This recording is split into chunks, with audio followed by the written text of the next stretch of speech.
Hi everyone, welcome back to my channel. तो आज मैं आप लोगों को बताऊंगी कि डेली नॉन कन्फॉर्मेंस रिपोर्ट आप कैसे बनाएंगे। ठीक है, तो नॉन कन्फॉर्मिटी और डेफिशिएंसीज जो भी आपके हॉस्पिटल में या हेल्थ केयर ऑर्गेनाइजेशन में ड्यूरिंग राउंड्स जो आप डेफिशिएंसीज निकालते हो, वो आपने देखिए, जब भी आप कोई भी इस तरीके की डेफिशिएंसीज निकालते हैं तो हमेशा पेज या कॉलम जिसमें भी आप बनाते हैं वो थोड़े छोटे पड़ जाते हैं। ठीक है, तो उसमें क्या होता है कि आपको रिपोर्ट के फॉर्म में क्रिएट करना पड़ता है कि ठीक है कि अगर जैसे कि मैंने आपको पिछले वीडियो में बताया था कि एक्शन प्लान्स जो हैं वो आप छोटे कॉलम्स में लिखेंगे। ठीक है, कि refer to management action plans. ठीक है, उसी तरीके से ये जो है आपके ऑब्जर्वेशंस जो आपकी होंगी, डेफिशिएंसीज जो आपकी होंगी, वो आप रिपोर्ट के फॉर्म में जनरेट करेंगे जो भी आपकी डेली नॉन कन्फॉर्मिटीज़ निकलेंगी। ठीक है, तो आज मैं आपको यही बताऊंगी कि डेली नॉन कन्फॉर्मेंस रिपोर्ट को कैसे रेडी किया जाता है, उसका फॉर्मेट मैं आज आपको बताने वाली हूँ। ठीक है, तो चलिए शुरू करते हैं फटाफट से वीडियो अपनी। तो देखिए, नॉन कन्फॉर्मिटी आप लोगों को पता है, इन सिंपल लैंग्वेज हम उसको डेफिशिएंसीज बोल देते हैं। तो जब भी आप राउंड करें वहाँ पे डेफिशिएंसीज निकालें। देखिए, आप डेली राउंड करेंगे तो आपको पता चलेगा कि ये चीज़ें बार बार रिपीट हो रही हैं। ठीक है, तो उसके लिए आप फॉर्मेट जनरेट करेंगे। तो सबसे पहले आप लिखेंगे यहाँ पे डेट। फोकसिंग में थोड़ी सी प्रॉब्लम हो रही है, but I try my best to focus this thing. Okay, तो सबसे पहले आप यहाँ पे डेट लिखेंगे। डेट आपकी हो जाएगी कि जिस दिन आपने राउंड किया है और किस दिन आपकी नॉन कन्फॉर्मिटी निकली है। ठीक है, वो चीज़ आप लिखेंगे और इसके साथ आप लिखेंगे डिपार्टमेंट। तो आप यहाँ पे अगर डेट लिख रहे हैं, फॉर्मेट को आप अपने अकॉर्डिंग मॉडिफाई कर सकते हैं, बट आप लोगों को कोई प्रॉब्लम ना हो, जस्ट ओवरव्यू देने के लिए मैंने ये वीडियो बनाया है। तो सबसे पहले आप यहाँ पे डेट लिखेंगे, इसी के साथ आप लिख देंगे डिपार्टमेंट कि किस डिपार्टमेंट में आपकी नॉन कन्फॉर्मिटी निकली है। ठीक है, तो हम यहाँ पे लिख लेंगे अपना डिपार्टमेंट। ओके, फिर आपकी डिटेल्स क्या है नॉन कन्फॉर्मिटी की।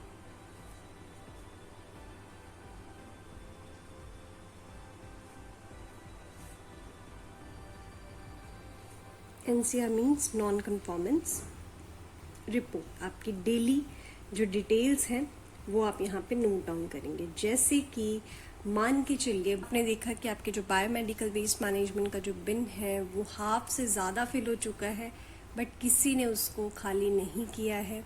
ठीक है, तो आप ये चीज़ बार बार एनालाइज कर रहे हैं, बार बार आप उसको ऑब्जर्व कर रहे हैं, तो वो चीज़ आप इसमें लिख सकते हैं।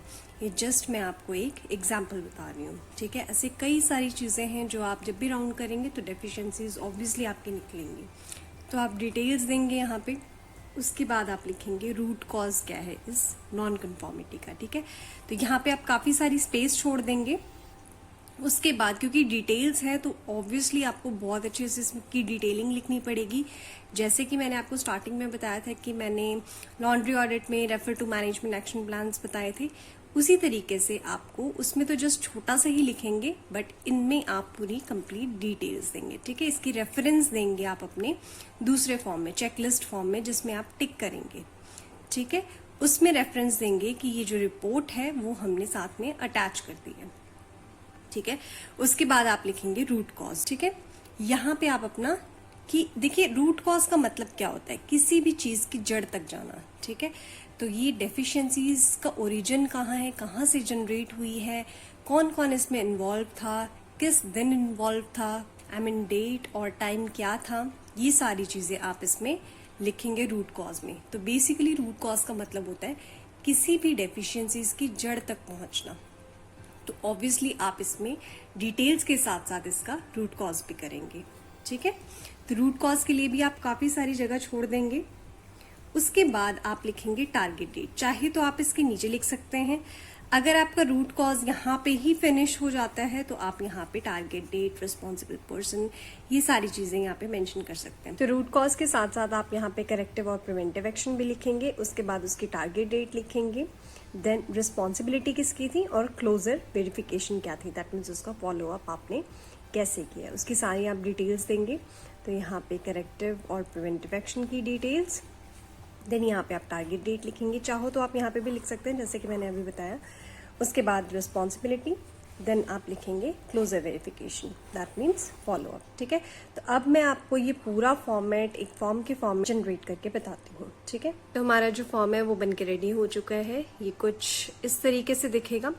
हमेशा मैं आपको हर वीडियो में जो भी फॉर्मेट्स की वीडियो होंगी उसमें मैं हमेशा बताती हूँ, सबसे पहले आप लोगो लिखेंगे, उसके बाद जो भी आपकी हेडिंग है वो डालेंगे। ठीक है, और एक और चीज़ मैं फिर से रिपीट कर रही हूँ, ज़रूरी नहीं है कि आप इसी फॉर्मेट को कॉपी करें, आप इसमें अमेंडमेंट्स भी कर सकते हैं, क्योंकि हर ऑर्गेनाइजेशन की पॉलिसीज़ डिफरेंट होती हैं। ठीक है, तो कौन सी पॉलिसी क्या डिमांड करती है उसके अकॉर्डिंग ही आपने फॉर्म जनरेट करना है।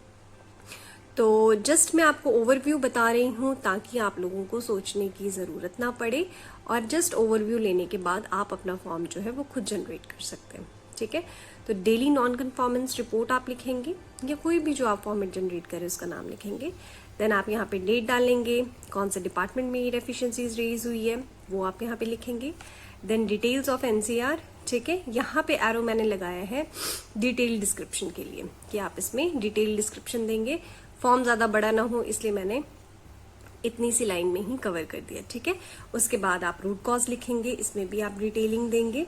ठीक है, कि कौन सा ओरिजिन है, कहाँ से जनरेट हुई ये चीज़, कौन कौन पर्सन इन्वॉल्व था, क्या टाइम था, क्या डेट थी, everything should be written here. Okay, then corrective और प्रिवेंटिव एक्शन। तो आपने उस डेफिशिएंसीज के लिए क्या करेक्टिव और प्रिवेंटिव एक्शन लिया है आप वो यहाँ पे मेंशन करेंगे। चाहो तो आप इसको कॉलम के फॉर्म में भी बना सकते हैं। ठीक है, यहाँ पे आप अपने करेक्टिव एक्शन लिख दीजिए हेडिंग डाल के, यहाँ पे आप अपनी प्रिवेंटिव एक्शन लिख दीजिए पॉइंट वाइज या बुलेट लगा के। ठीक है, तो जैसा भी आपको ठीक लगे आप इस फॉर्म में भी लिख सकते हैं, आप चाहो तो एक टेबुलर फॉर्म में भी लिख सकते हैं। इसके बाद आप लिखेंगे टारगेट डेट। किसी भी चीज जो कि इमीडिएट बेसिस पे करेक्ट हो सके तो आप करेक्शन में मेंशन करेंगे। ठीक है, और जो भी करेक्टिव एक्शन आप दे रहे हैं, देखिए करेक्टिव एक्शन और करेक्शन और प्रिवेंटिव एक्शन में डिफरेंस है। ठीक है, तो जो भी अगर करेक्शन आप दे रहे हैं तो करेक्शन में ऑब्वियसली आप इमीडिएट बेसिस पे ही उसको करेक्ट करेंगे। करेक्टिव एक्शन अगर आप देंगे तो ऑब्वियसली उसकी आप टारगेट डेट मेंशन करेंगे। अगर उस चीज़ की कोई प्रिवेंटिव एक्शन भी है तब भी आप टारगेट डेट जो है वो मेंशन करेंगे। ठीक है, देन किसको रिस्पॉन्सिबिलिटी दी है उस पर्सन का नाम, चाहे उसमें 2 लोग इन्वॉल्व हो, 3 लोग इन्वॉल्व हो, डिपार्टमेंटल इंचार्ज इन्वॉल्व हो। ठीक है, ये आप अपनी डेफिशिएंसीज के अकॉर्डिंग ही रिस्पॉन्सिबिलिटी असाइन करेंगे पर्सन को। Then closure verification. ठीक है, क्लोजर वेरिफिकेशन में आपने ये बताना है कि फॉलो अप आपने किया है, कैसे किया है, कब किया है। ठीक है, उसकी भी रिपोर्ट। तो ये फॉर्म थोड़ा छोटा लग रहा है देखने में, बट अगर आप इसकी डिटेलिंग देंगे तो ये 2 से 3 पेज में बन जाएगा। ठीक है, तो बेसिकली देखिए कोई भी चीज़ रूट कॉज करेक्टिव एक्शन अगर आपने देना है तो हमेशा डिटेल में ही दें। कोई भी चीज़ शॉर्टकट में देखिए हाफ इन्फॉर्मेशन ही मिलती है। जो पर्सन उस काम को कर रहा होगा उसको ही पता होगा कि ये क्या चीज़ें हैं, बट अगर कोई दूसरा पर्सन उसको पढ़ रहा होगा उसको नहीं पता चलेगा। इसलिए कोई भी चीज़ जो है वो डिटेल में लिखे तो ज़्यादा बेटर है। ठीक है, तो इस तरीके से आपका फॉर्म आएगा।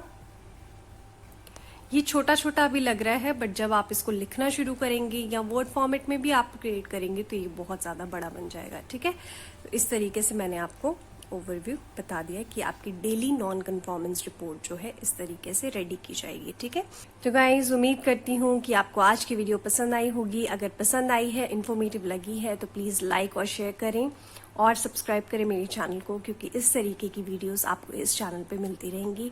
आपको मैं health care quality, health care administration और कोई भी हेल्थ केयर से रिलेटेड जो चीज़ें हैं वो मैं आपको इस चैनल पे बताती रहूँगी। तो जल्दी से जाके मेरे चैनल को सब्सक्राइब कर लीजिए और हमेशा जो भी क्वेश्चनेयर में पोस्ट करती हूँ उसमें पार्टिसिपेट कीजिए, इससे आपकी नॉलेज ही गेन होगी।